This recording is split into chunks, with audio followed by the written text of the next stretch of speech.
I cannot hear any audio. Can you guys hear me? I'm sorry. I can hear you now. Okay, I wasn't speaking. Is Sarah speaking right now? I cannot hear her. Can you hear her, Jeff? I cannot. Perhaps she's muted. Okay.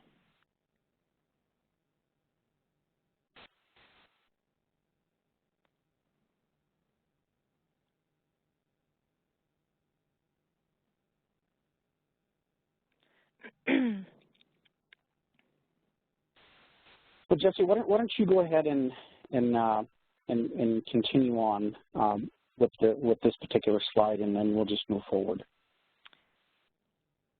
Okay, yeah, I'm sorry, everybody. It looks like Sarah Morris is having a little bit of difficulty right now, technical difficulty. So unless we hear from her in the next minute or so, I'll go ahead and jump in. What's displaying here on the screen for you is several different ways that you can connect with us. And the great thing about that for those of you listening, a lot of what we publish, as long as these webinars and some of our blog information, is good information for you as you journey down your path to information security and compliance best practices. There's also opportunity to earn, continuing education credits as you listen to our webinars today. So we are very pleased to provide you with that. So some of the ways you can connect with us is our blog. We do have a library of recorded webinars, and the link right there is on the screen. It'll also come to you in the download of the presentation after today's webinar. And you can also connect with us on LinkedIn to see anything we have coming up. Today, we're going to be talking about Requirement 8. We have worked our way through the requirements 1 through 7 to date, and you can find all of those pre-recorded webinars on our website at the link provided. So we can go to the next slide. And here I am. That's me, Jessie Skibby. I'll introduce myself. I have over 15 years of experience in information security. My current role here at Kirkpatrick Price is Vice President of Strategic Development, and I'm also the Chief Compliance Officer, which means I wear many hats for our firm, which is very rewarding and challenging. I am focused on assisting clients with meeting regulatory compliance and information security objectives. I do have several certifications. I have been a Chief Compliance Officer as well as a CISSP now for, I believe, a little over 10 years. And so that's a little bit about me. But let's go ahead and go to the next slide to get into more about our services that Kirkpatrick Price offers. We are an information security auditing firm. We are a CPA firm, as well as obviously a PCI QSA firm. We do offer services in compliance as well as information security. We do offer, on the regulatory compliance side, some guidance along with CAPB guidance. Consulting in the form of policy and procedure development, risk assessment. We can also help if you have many vendors that you need to audit. We can help you with vendor compliance management, as well as doing some mock auditing for CAPB guidance. On the information security side of our house, which is really what our primary focus is, we provide guidance and audit and assessment services for PCI DSS. We are a CPA firm, so we also perform the SSA 16 and the SOC 2 engagements, FISMA. We also do HIPAA, which is not on the screen right now, as well as we can provide all of the services related to ISO 27001 certification. So we're going to go on to the next slide. So a little bit about what is PCI DSS. I think most of you, if not all of you, know what this is, but just to kind of give you that high-level overview, the Payment Card Industry Data Security Standard was jointly developed by the payment card brands to encourage and enhance cardholder data security and facilitate the broad adoption of consistent data security measures globally. So that is the high-level overview. The council was formed, I believe, back in 2006 by the card brands, and it's governments and execution of the council's work they share equally in providing this guidance. They set the technical and operational requirement for organizations accepting or processing payment transactions. So let's go on and go to the next slide. So who does PCI DSS apply to? Basically any entity who stores, processes, or transmits cardholder data. Service providers are included in that as well, and any sub-service provider of a merchant or a service provider who has who has active access to their cardholder data environment. So it's obviously all about the cardholder data environment. I do want to kind of give you just a little bit of a background here. I'm going to be acting as, kind of the moderator for this session. In just a minute, I'm going to introduce the speaker for today. But I do want to remind everybody that as we go through this, the Q&A feature up on the top there, if you look at your WebEx panel, there's an option box, and then there's a Q&A feature. We definitely we encourage is the word I was searching for. We definitely encourage your questions throughout the presentation. If they're fitting and I can stop and I can ask the question, that's great. If not, we will try to address them at the end.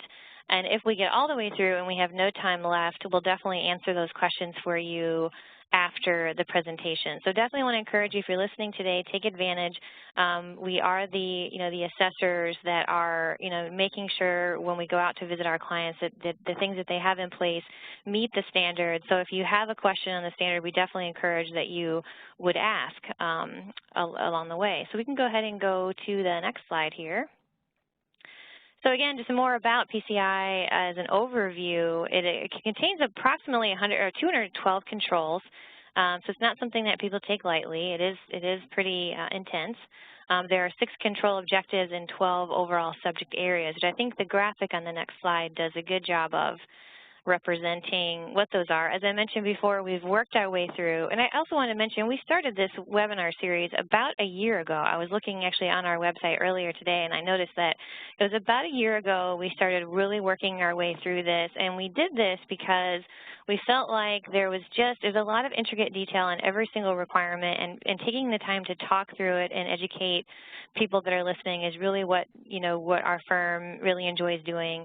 And we worked our way through 1 and 2, 3 and 4 together, and then today obviously we're talking about number 8. Along the way, we've also had some great discussions. Our last webinar was all about scoping. So if you missed that, I definitely recommend go to the website, download that, and listen to that recording, because it's a lot of good information. And then I believe our next topic, not next week but the week following, is going to dig into deeper detail about penetration testing requirements for PCI compliance.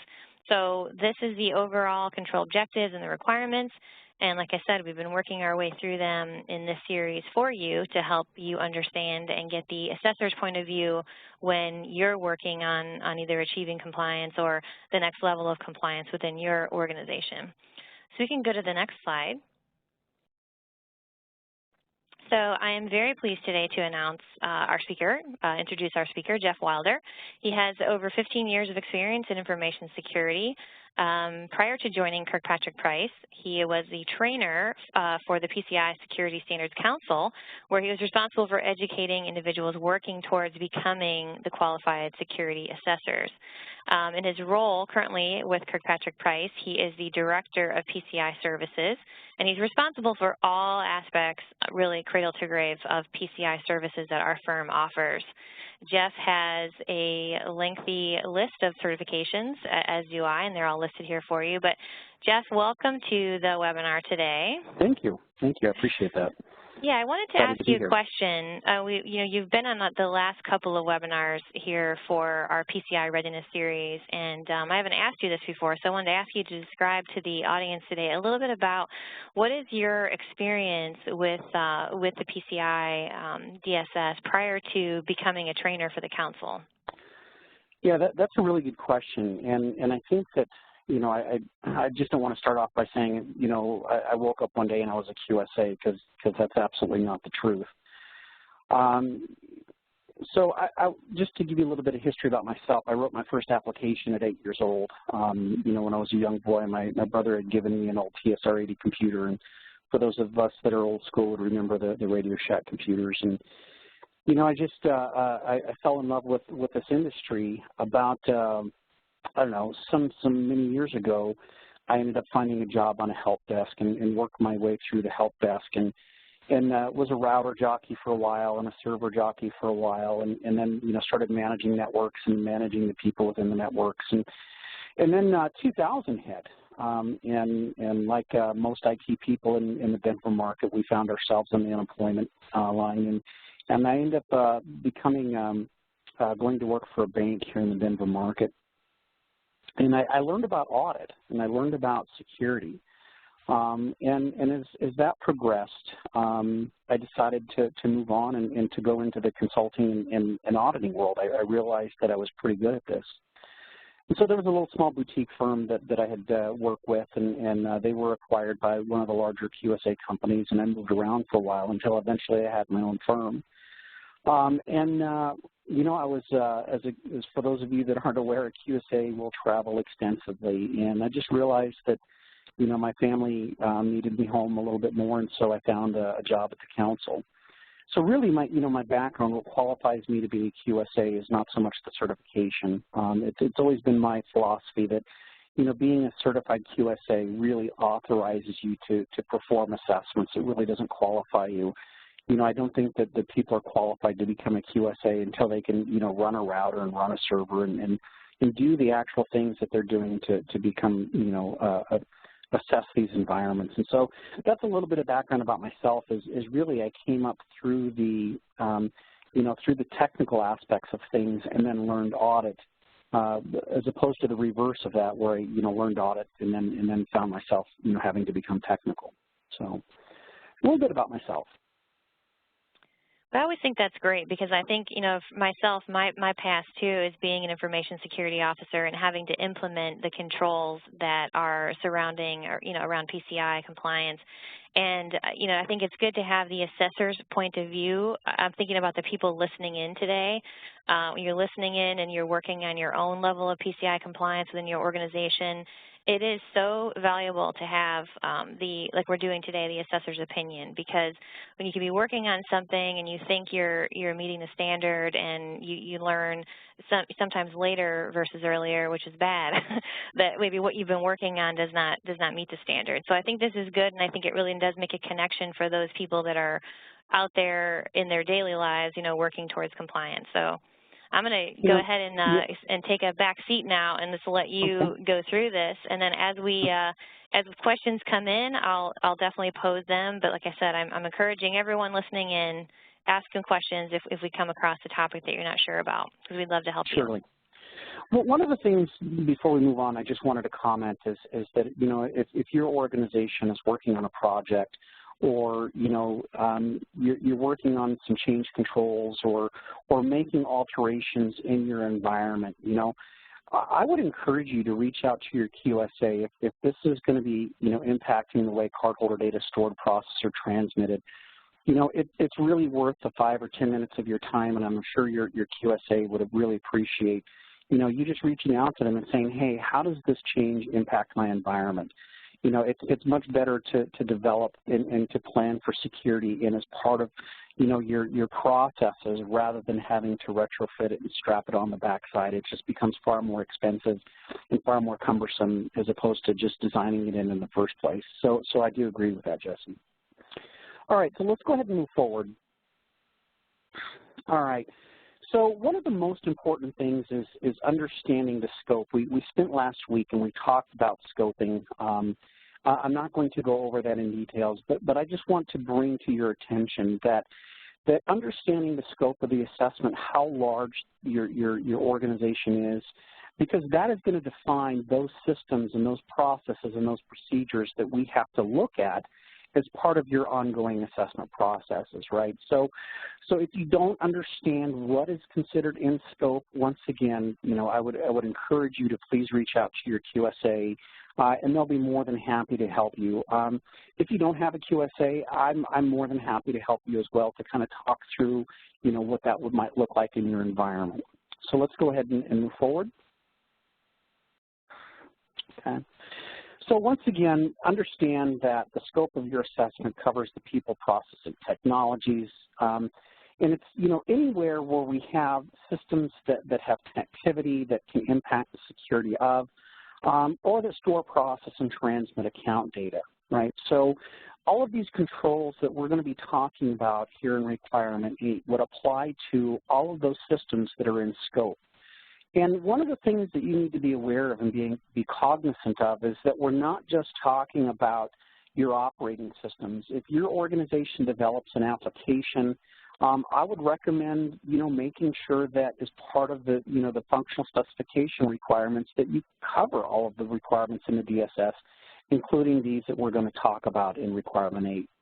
It covers databases. Really, if the asset is in scope, right, if the technology that you're using is in scope, and we would look to have, some type of authentication to manage that. All right, let's go ahead and move forward. All right. So when we look at Requirement 8, the purpose and the intent behind Requirement 8 is that we establish some type of identity and authentication access into these system components.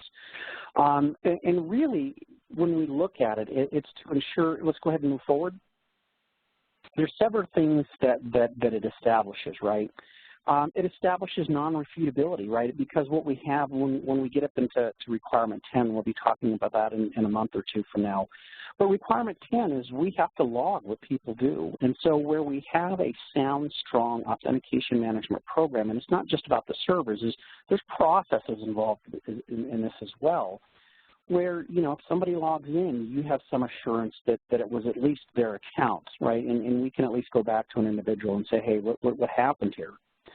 As part of that as well, it requires authentication security, right? Passwords need to be encrypted, stored, and in transmission. So there's numerous things that establishes around that.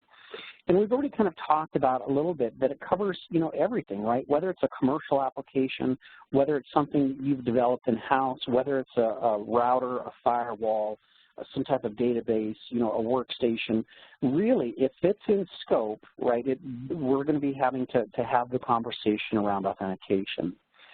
And roughly, there's 21 requirements that are going to be assessed here. And this is one of the requirements that I would say of all the PCI DSS, this is one of the requirements that probably takes a great majority of the work. And the reason being is because when we talk about having that it covers all systems, right? We have to validate all of these controls that we're going to be talking about against all systems in your environment, right, that are part of the in-scope system. So there's an incredible amount of work that's involved in validating your authentication program. All right, so go ahead and move forward. A couple weeks ago, we talked about Requirement 7, and Requirement 7 was about authorization, right? And we talked about having somebody that owns the data and somebody that is the custodian. And we pulled all of during Requirement 7, we pulled all of the roles and we pulled all of the individual new hires and things of that nature that we're going to be looking at, and now in Requirement 8. So we should have that data available to us, right? We've already talked about those roles from Requirement 7. It covers all systems, right? And we talked about having role-based access controls and default accounts. And now that we've looked at the back end of these things and the management aspect of these things in Requirement 7, we're now going to look to validate the implementation of these things now in Requirement 8. Okay? So if I can get you to go forward for us. Okay. So the first thing that we need to do is we need to document our policies and procedures around authentication.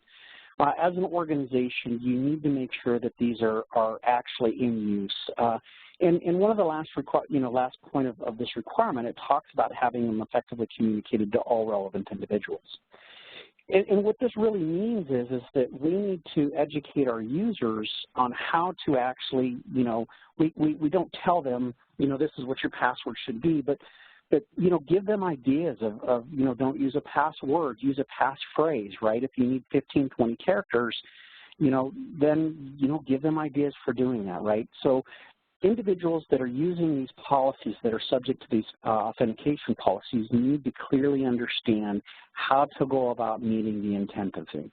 Okay, so we're definitely going to need to, as part of this process, make sure that your organization has a comprehensive set of policies and procedures around the authentication. Okay, let's go ahead and move forward. All right, so we've talked about the policies and procedures. We're also going to be looking at not just the policies and procedures, we're also going to be looking at the password configuration standards, right? We want to make sure that your passwords meet the minimum requirements. Currently right now, the standard requires that we have at least 7 characters for the password, uppercase, lowercase. I'm sure that you're aware of all that. We're going to need a list of the terminated employees from the last 6 months, right? Because we have to go take that list and go back to these assets and making sure that those accounts for those employees that have been terminated have either been, that the accounts have either actually been disabled or they've actually been removed, okay? We're going to need a list of those new hires, and we've kind of already talked about how we've captured that data back from requirement 7. We're going to need a list of those individuals that are considered administrators, right? Now, this is not just your administrators, meaning the people that have access to root or the administrative Windows domain. Really talks about administrative. Now, this is an administrative account is any account that can, theoretically impact the security or change, security for somebody else or perhaps impact the security of cardholder data. And then lastly is we're going to need a list of just the normal general users that would be in scope of the assessment. All right, let's go ahead and move forward. All right, so from an asset perspective, during the assessment, we're going to need to look at, all of the password settings. We've talked about, this being the servers, the applications, the databases, really everything that's in scope. We need to be able to see or somehow ascertain the passwords are set and being forced to be set as appropriately, right? A couple of other things that we're going to need to look at. We're going to need to be able to look at the passwords being encrypted during transmission. If you remember back in requirement 2.3, it talks about using insecure protocols for administrative privileges. And specifically, it calls out not using Telnet. And the reason for that is these passwords are being, passed in clear text across the network. So we're actually going to need to observe, the passwords in transmission of your network. Okay, so let's go ahead and move forward. All right. So requirement 8, I'm not going to spend a whole lot of time here, but I want to talk about the applicability of requirement 8. And we've already talked about it. It applies to all users, right? But it's generally not applicable to system-level accounts, right? So if we have a system or an application account, PCI DSS requirement 8 typically does not apply to those types of systems. But if a user should ever use those for anything, right, then those are considered user accounts and not application or system accounts, and then these controls would need to apply, okay? And really, when we look at this, the standard itself applies to any place where passwords are required. One of the areas, and I've never talked about this as of yet, but I think it's of value to bring up this particular section of the PCI DSS. When you get an opportunity, I would ask of you to open up the PCI DSS, go to requirement 8, and have a read of the preamble. And specifically what that preamble says, and I'm not going to read the text on here, but to paraphrase, there's a plethora of requirements that do not apply to those individuals that would have access to one piece of credit card at a time, much like the people that would be running a cash register, right? So, or even perhaps maybe call center agents, right? So these particular controls may not be holistically applicable in everything in your environment. So just as part of that, I would have a read of that preamble. There's a little note down at the bottom of that preamble just to understand, that there may be controls that you might have a reprieve from, okay? So let's go ahead and move forward. All right, so now we're going to get into the requirements themselves. And what do I have here on screen is just kind of the summary of each of the requirements. And I'm not going to go over each of these in details, but there's several of them that I just kind of want to stop and have a conversation around. Because these particular requirements might have, I see a lot of struggle, right? So I kind of want to talk through some of these areas, right? So originally we start off 811. It says that everybody has to have their own username and password. Where this particular item becomes an issue is where we're sharing the administrative credentials, right? So if we have numerous people in the environment that have administrator, right, it's fine that they have administrative access, but we cannot be sharing the administrator account, and that's because we've lost that accountability. Your organization needs to have a formal process around, the move, add, change to your user IDs and to the permissions that are associated with these accounts. So as you look at your program, right, and this would, to me, constitute that you're going through the process of auditing your own accounts and making sure that, Betty, Susie, Tommy, that they only have the permissions that they need. We need to have a formal process around, removing access from those individuals that have been terminated. Now, I want to stop and pause and talk about this one for a little bit, right? This one seems to be an issue, not because just for whatever reason, organizations are really good about removing the access from the Active Directory or from their Windows servers, but they really kind of fail here when we look at all of those bespoke applications, or those applications that don't necessarily use the Windows system for authentication, right? So as part of this revoking the access for the terminated users, make sure that you have a clear accounting for where all of your passwords might be, and making sure that all of those accounts have been terminated. Now, the next one says that we need to either remove or disable the inactive user accounts after 90 days. And believe it or not, this particular control is another one of those that organizations really struggle with. And it's really because if somebody hasn't used an account in 90 days, I would ask the question, why do they really need it? So from that capacity, really what we need to do is we need to have a process where we're looking at all of the accounts. And kind of where the rub is with this is that, Tony, Betty, Susie, Larry, Jody still might be employed with the company, but there's nothing that constitutes that they're no longer here, and now we need to go and remove that account. So your organization has to have a process where we're running queries against our directory stores, right, where the authentication information, our authentication databases are kept, and find out if these accounts haven't been used, why they haven't been used. In that case, we would look to remove that. A lot of times, in a lot of places where we see issues with this is where the organization has or have individuals within the organization that are still employed, but a family might decide to go off and have a baby, and as part of that, they go off and take a sabbatical for 6 or 8 or 9 months, to have a family. This is, if you have any organizations that you work with outside of the United States, this particular item is one that happens quite a bit. But we need to have a holistic review of your environment, and this would include those bespoke applications and those applications that don't authenticate to the Active Directory, making sure that after 90 days that they're disabled. We need to have processes around managing our vendor accounts. I've had the pleasure of meeting and working with numerous of the individuals for the card brands, and I asked them, I said, how is it that these organizations are getting hacked? What is the initial linchpin that allows these attackers to get into your environment? And they said, having insecure programs around changing default passwords and leaving these vendor default accounts open, right? So we have to have a process in place where we're only enabling these accounts when needed, and then disabling when they're not needed. If you have any questions about that, please feel free to email me. My email address will be posted after the end of this, and we can have a discussion.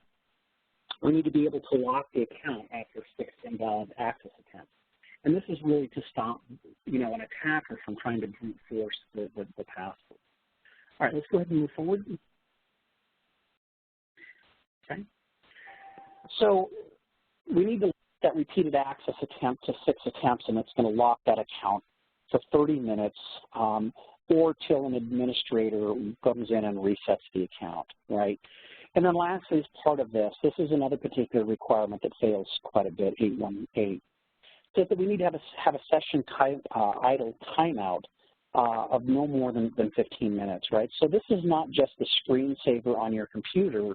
This is an area where most organizations tend to fail this particular requirement is when you look at the routers and the firewalls and your networking gear, right? If you're connected to those devices, there needs to be, after 15 minutes of inactivity, that needs to log you out, okay? So let's go ahead and move forward. 8.2. Now, we've already talked about in 8.1 is that everybody gets their own username. When we look at 8.2, it really requires that everybody then has something to authenticate with, right? It's either they have a username and a password, a username and token, or a username and biometrics, but there has to be something that they're actually authenticating with. They can't just simply put in their username and hit enter and get into the asset, okay? We've kind of already talked about passwords need to be stored securely during transmission and storage, right? So we have this process where we need to look at how your passwords are actually being stored. We need to look at making sure that the encryption algorithms that you're using for that transmission and storage are appropriate, okay? Now, this next one, 822, this is you need to identify individuals before changing their password. And I'm sure that you've heard the social engineering, conversations about how somebody will call up a help desk and say, hey, I'm Johnny, I'm out here in the field and I can't get into I've lost my username and password, or locked my password. Can I get you to reset my username for me, reset my password for me? The problem with that is that, that happens, right? And so what we require, the PCI DSS requires, is that your organization have some means or method, right, to actually validate that when Tommy calls in and says, hey, I need my password reset, that it really is Tommy. Now, if you're a really small organization, if you're 20 or 30 people and you know everybody personally and you can recognize people by their voice, that this becomes kind of a new issue. But, when you get to be 40 or 50 or 100 people, it gets really difficult to find a means or method to meet this. A lot of times what I've seen organizations do is just have a shared secret between, the help desk and that individual that they'll be queried for, and the user gives that up, okay? 823 is all the requirements around the length of the password, 7 characters, alphanumeric, uppercase, lowercase, all of those good things. One of the things that I just want to call your attention to is that if you have an application that for some reason does not or cannot meet this particular requirement, if you look in the guidance column, which is the very far right of the PCI DSS, it calls out the use of entropy, right? So as long as you can make sure that the passwords are equally as strong, but don't necessarily meet the complexity requirements, you're probably going to be okay. All right, so let's go ahead and move forward. Right, those passwords, passphrases, we need to have them changed at least every 90 days, and your organization, your assets need to retain a password of history of the last 4. Now, this 825 becomes an issue a lot of times when an organization has developed their own applications, right? They can change the passwords, they can force them to change, but a lot of times I've seen organizations don't necessarily, when developing applications, take these requirements as part of the specification requirements, okay? So the next one we have here is that when you set the password for a brand new user, or when you've set that password for reset a password for an individual, those passwords need to be a unique value. And I just want to kind of bring your attention. I was sitting on a call yesterday with one of our penetration testers and one of our clients, and it looks like everybody used the same username and password. That this particular requirement, they were using these default username and passwords. They weren't being changed when we first logged in, and the net result of that is that the penetration tester was able to, in a matter of about 15 or 20 minutes of activity, own the root account and own the administrator account in their environment, right? So even if something is as benign as, having the company name, in 2016 as an initial password. Things like that can and do lead to compromise within your environment. So your passwords need to be unique when you set them, whether it be for the first time or during the password reset. And the applications need to force the end user to change that password when they first log in. Okay? So let's go ahead and move forward. Now, the next one is 8.3, and this covers the two-factor authentication when coming in from a remote network. Now, let's talk about a little bit what is a remote network. If your connection into your cardholder data environment is coming from an untrusted network, coming from an untrusted environment, right, we need to see that you're going to use two-factor authentications, right? And this would include for vendors and admins alike. One of the things that I do want to note is if you're not intimately involved with PCI DSS like myself, I'd just like to bring to your attention that version 3.2 of the PCI DSS is going to be coming out. There's going to be a new requirement around 8.3, and it's going to require two-factor authentication for all administrative access into the cardholder data environment, regardless if that is from remote or not. So this might be worthy of some conversations with your QSA when the version 3.2 comes out. How this might impact your environment. Okay, so let's go ahead and move forward. 8.4. So we need to provide clear guidance on our user, to our user community, how to implement and how to manage these strong passwords, right? And I want to kind of bring your attention to the third bullet point down there. It says instructions not to reuse the previously used passwords. And you would say, well, Jeff, don't we have a requirement that the passwords be, we have a password history of 4? And I'm sure that we're all probably guilty of this, right? When you need to change a password, and let's say, your password is password 1. When people change the password, then they just change it and index it to password 2, and then password 3, and password 4. It's these types of things that we want to, provide the instructions, what to do and what not to do.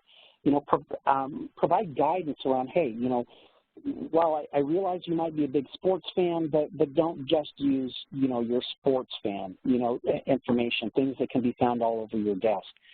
Typically in a penetration test, we find that people's passwords or something to do with a loved one, sports team, their children, their dog, or some variance of that.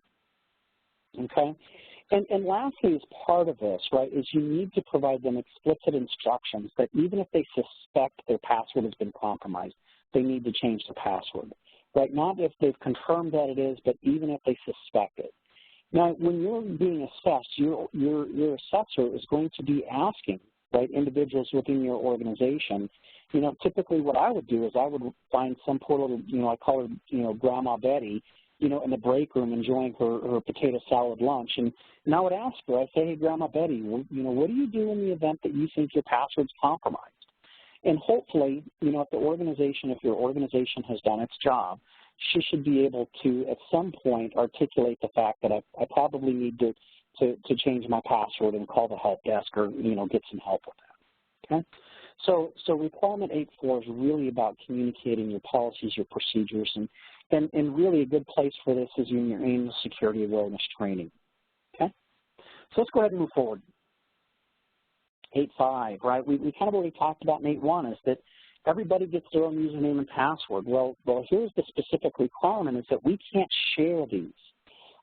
So as a given example, if you have a help desk, we can't have everybody on the help desk using the help desk 1 username. Or where we have a call center, we can't use generic call center IDs. Everybody has to have their own username and passwords. So we've already talked about where we can't use these generic or system administration credentials. Where this particular requirement becomes a problem is that if you have root, right, if you have a Linux or Unix account or system, right, we have the use of root. And there's compensating controls that you can put in place to get around this 8.5 requirement within your organization by using sudo. If you have Linux or Unix and you have your administrators logging into the device for administrative purposes using root, right, you have a problem with 8.5, so you may want to look at how you're managing those particular controls. Okay, so let's go ahead and move forward. 8.6. Now, we need to have where the organization has some type of physical token or physical device, right, that is used for authentication. We talked about earlier about having a username and using some other type of device, right, a password, a token, biometrics. If we have issued an RSA token or if we've issued some type of device to your staff that are used as part of the authentication process, when those users, right, are terminated, we need to ask for that back, right? We need to get that back. And additionally, we need to make sure that that authentication token or that authentication process can't be shared amongst multiple people. Specifically where I see this particular control fail a lot is if your organization has like a Cisco VPN server.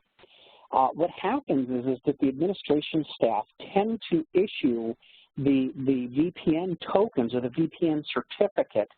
They issue one certificate to everybody, right? And that would be a violation of this particular requirement. We need to make sure that that each individual person has their own authentication token, or each individual that we can't share those amongst individuals. All right, so let's go ahead and move forward. 8.7. Now, when we come to requirement 8.7, this is really focused on the database access. And when you think about it, your databases that might contain or that do contain cardholder data, that is really the crown jewel of your organization, right?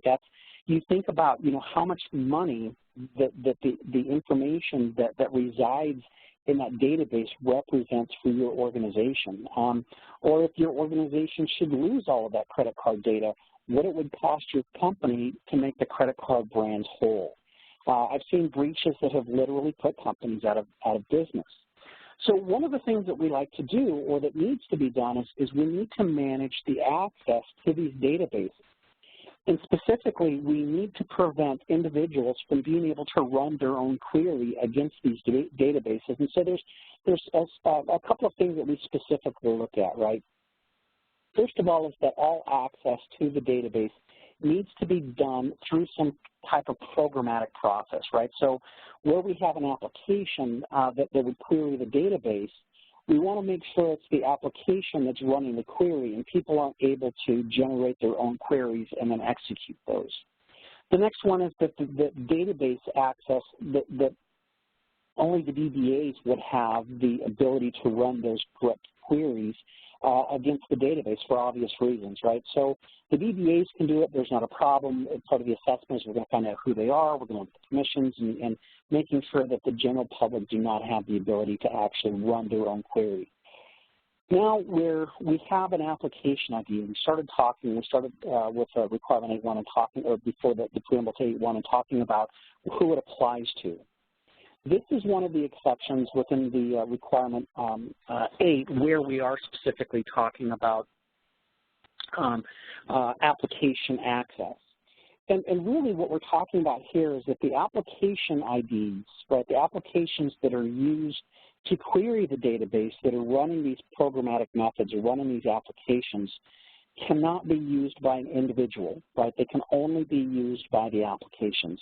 So we do not want individuals, we do not want management, we do not want, administrative staff using these accounts at all. These accounts are only for the applications to run the queries against.